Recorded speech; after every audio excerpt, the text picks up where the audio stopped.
welcome to the full moon in Sidereal Taurus releasing workshop, releasing practice. I'm 𝘄𝗵𝘃𝗀. For those of you who might be watching this broadcast for the very first time, I'm the astrologer and artist of Mystic Physick Astrology.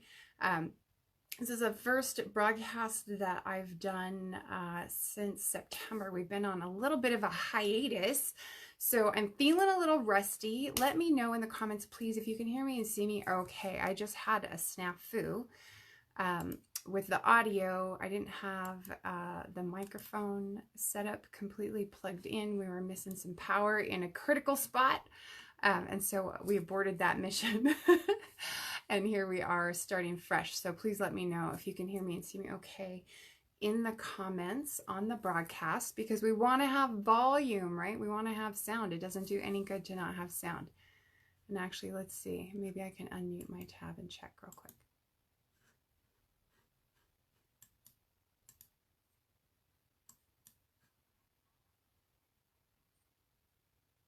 Okay, I do kind of hear some audio. It's real quiet on my machine, partly because I had my speakers plugged in earlier today. I was listening to some mantra, and I prefer to hear that over actual speakers and not, you know, laptop speakers kind of suck for some kinds of music. Well, for most kinds of music, let's be real. All right, thank you for joining me. Let's dive right in. So I was telling you that I'm 𝘄𝗵𝘃𝗀. I'm the astrologer and artist of Mystic Physick Astrology. I use Western Sidereal Astrology in my practice. So if you're joining me live, we are using the 𝘄𝗵𝗃𝗀 zodiac, and you're going to want to have your birth chart handy using the 𝘄𝗵𝗃𝗀 zodiac, because we're going to be talking about some specific signs and some specific degrees, and it's not exactly the same as your tropical chart. We're not talking about tropical signs or tropical degrees tonight. So be sure to have your sidereal natal chart. And if you don't have it, I'm going to drop a link real quick to the calculator.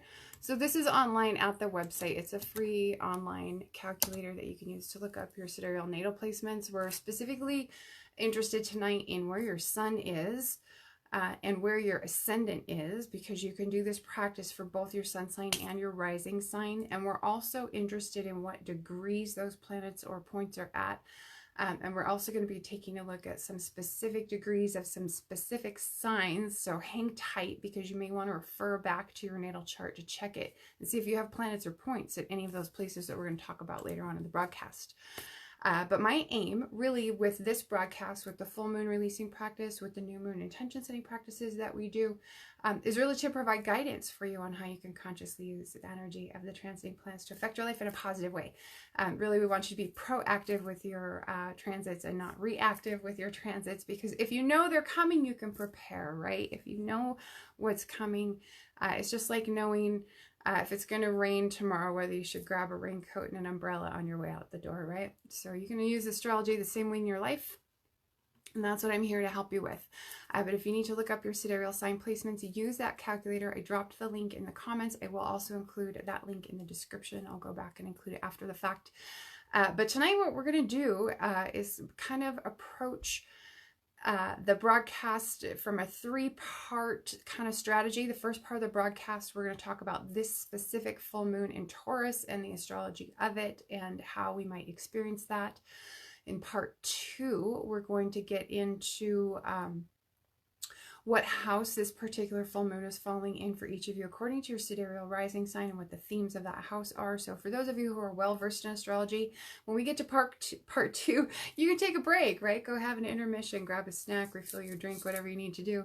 And then in part three, we're going to talk about the themes and the archetype of Taurus, and we're going to talk about some prompts that you can use in your releasing practice tonight. And oh, I just had a really great thought while I was downstairs grabbing my last few things for the broadcast, and I wanted to write it down because I didn't want to forget about it. Let me type it in here in the notes so I don't forget. All right, because I want to mention this later.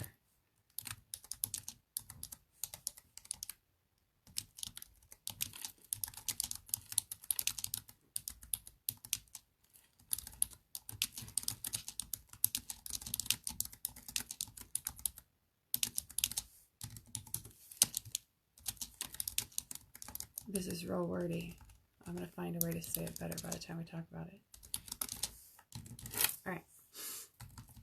But I just wanted to jot this down so I wouldn't forget, because it just kind of came to me as an epiphany in the very final moment. So I was getting ready and I started the broadcast late. I do have to apologize to you. I started the broadcast late because I got up here and got everything set up and then realized that I had left my bowl for the releasing practice downstairs in the kitchen. So I had to go grab it.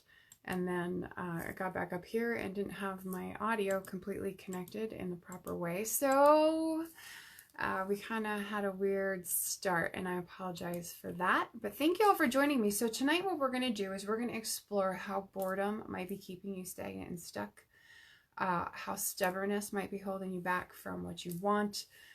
We're going to look at whether there's something you need to do to open your life to comfort and enjoyment. These are Taurus themes, right? And really kind of what came to me at the last moment is this, because this is the final full moon of the year, right? It's the final full moon of 2019. So this particular full moon, this is a really excellent time to focus on leaving behind in 2019 what belongs in 2019. Because I'm sure we've all had experiences this year. We've all had things that we've been dealing with or facing this year, or things that we've been working on very diligently this year that we don't need to be dragging with us into 2020, right? 2020 is a brand new, fresh start. So let's use these last few weeks of this particular year, these last few weeks after the final full moon of 2019, to really focus on leaving behind in 2019 what belongs in 2019, okay? So let's kind of dive right in. I want to talk first about the full moon in Taurus and the astrology surrounding this particular full moon, excuse me. And this was the material that I wasn't quite sure I was going to have ready for you yet. So full moon in Taurus, of course, is ruled by Venus, right? Venus is the natural ruler of Taurus. And right now, Venus is transiting Sidereal Sagittarius. So this is a broad-minded, big picture kind of sign. And it's, I think, ideal to have Venus there for the last full moon of the year, because she can allow us, from that vantage point, a big picture perspective on what do we need to wrap up for this year to truly leave behind in 2019 what belongs there, right? This is, I think, a well-supported full moon in most ways. High likelihood of unexpected benefits coming out of this particular full moon. Jupiter is kind of nicely placed, providing some strength and some support to Venus, the other benefic. And I really think that with his relationship to Uranus right now, there's a potential for those unexpected benefits to play out. There's a potential for innovative and unusual outcomes. And tides could really turn in our favor under this particular full moon. So expect, depending on how things are going for you, or whether or not this particular full moon touches off anything special in your chart, expect that you could have kind of a reversal of fortune under this particular full moon. And Venus is out of bounds right now. We didn't really talk about that much in November, in the November column. I didn't have that column published on the website, so you only caught it if you're a reader of Hedron News, which is a local publication here in Idaho. I didn't have room in the column to really talk about Venus out of bounds and how Venus out of bounds can express, but it has to do with our values, right? Venus describes our values, what's important to us, what our priorities are, what we enjoy, what we take pleasure in, how we like to partner with people. And when a planet is out of bounds, they're not playing by what we consider the normally accepted rules of society, right? So this is about finding enjoyment in things that are maybe a little avant-garde, that are maybe a little unusual or not commonly accepted by society, like appreciating beauty that shows up in unusual or strange or not normally explored places where you might tend to find something beautiful or valuable, right? So that's really what a Venus out of bounds expression can speak to, are things that we might value that are considered uncommon or unusual, or things that we might find beautiful, or having priorities that maybe don't make sense according to what our culture says should make sense, or what our society says should make sense, in that sort of way. And so this particular full moon is actually a really good time to evaluate your priorities. I would advise you be wary of acting rashly. There might be information that you don't yet have around this full moon. We are in eclipse season. It gets fully underway the 26th of December. We're going to have our first eclipse of the two. This particular full moon, people are going to be experiencing that active eclipse energy if you have a planet or point at our sensitive degree. And we'll talk a little bit later in the broadcast about what that is. But what you bring to fruition or completion under this full moon is really likely to stand the test of time because of our conjunction of Venus with Saturn, kind of reinforcing that when Saturn is involved, things can have a long-term impact, a long-term influence. And Saturn also speaks a little bit to traditions. And so this is kind of an interesting full moon to maybe experience shifts in priority, shifts in what we might consider to be tradition. We might make changes to traditions, and these changes might now be in place going forward for a long period of time, possibly decades, because of Saturn's involvement. So keep these things in mind as you kind of tease out how you want to interact with this particular full moon as we do our releasing practice. But like I said, be wary of acting rashly.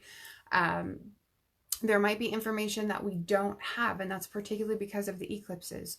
So don't be impulsive. Don't rush to make a decision. Feel free to take your time because that will likely serve your better interests if you do that. This is, like I said, a good full moon for evaluating priorities, but you can also spend some time meditating on your personal values, right? So really get a sense of what's truly important to you in life, what's important in the house that Sagittarius rules in your natal chart, what's important in your Taurus house, what's important in your relationships, what's important to you financially. So really spend some time examining those areas of life, those areas of your chart.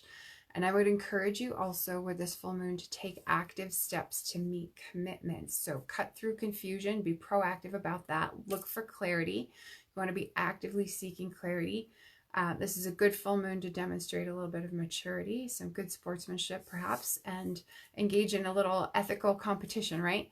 And it can also be a good full moon to seek out a mentor or to be a mentor. Maybe you need to be a mentor to someone else. So those are kinds of some activities that I would encourage you to invite into your life, or if you have opportunities present themselves along those lines, explore those opportunities, see where they lead you. But we have the sun and the moon transiting the 25th degree of their sign. We're going to have the sun transit 25 Scorpio, the same time that we have the moon transiting 25 Taurus. That's activating the full moon lunar eclipse degree from the January 10th full moon lunar eclipse that we're going to be experiencing next month. So what that means is that some of us may have eclipse related events happen in the days around today, the 12th, potentially the 11th and 13th, right? So you're going to want to take a close look at your sidereal natal chart to see if you have a planet or point at 25 degrees of Gemini. Okay, if you do, watch for possible eclipse news in the days around December 11th, 12th, 13th, when the sun and moon are going to activate that eclipse degree from the Gemini lunar eclipse, January 10th. And then also be thinking about the big picture, right? We have a lot of activity going on in Sagittarius right now, and that is feeding this particular full moon because that's where we have Venus, right? She rules Taurus. So be thinking about the big picture. Be thinking about what big new undertaking you want to engage in for 2020, for the new year. Think about your year-long plan. Where do you want to be this time next year?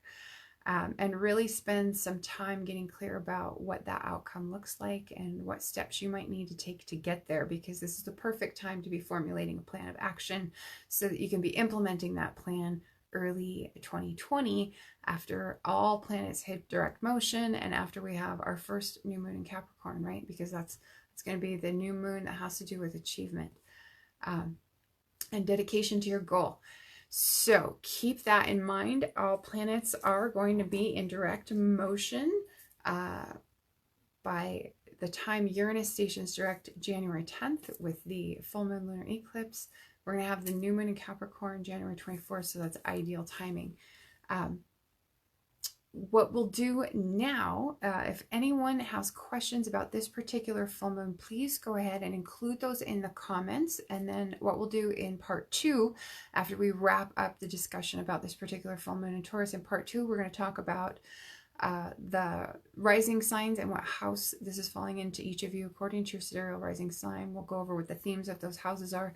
And then, like I said, in part 3, we're going to talk about the archetypes and themes of Taurus, and we'll go over some prompts that you can use for your releasing practice tonight. And this will be kind of fun. This is really impromptu and unplanned. I added some material in the prompts, and we'll just see where this takes us.